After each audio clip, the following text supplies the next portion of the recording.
I'm Carey, and I want to show you one more way to take cuttings and root them. So this is one of the easiest ways. So this is rooting in water. And I've just got a little jar here with a couple of cuttings that are in different stages of rooting. And I just keep this jar next to my sink in a windowsill, and whatever I find that I'm like, maybe this will grow roots, I stick it in the jar and see if it grows roots. There's some things that I know will grow roots, like mint.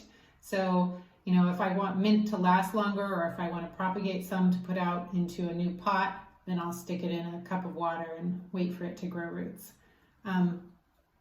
This is a scented geranium, a pelargonium, and I showed you before how to propagate this in soil, but you can also do these in water.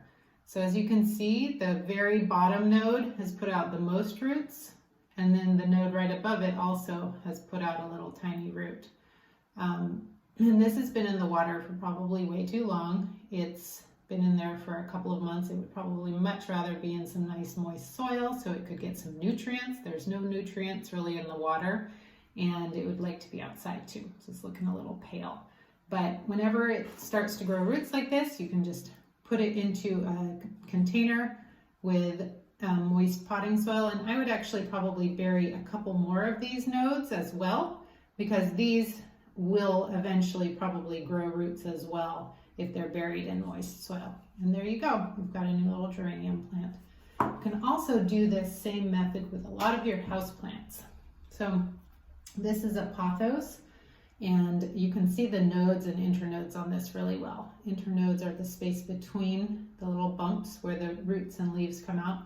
And you can see on here what are called aerial roots. So sometimes in our vining, jungly house plants, they'll develop aerial roots. And aerial roots are just adventitious roots that are going out into the nice, moist, warm environment that they like to live in, looking for whatever resources they can get from the air. They get moisture from the air. They're looking for little pockets of soil that may have settled in other plants that they can attach onto or root into.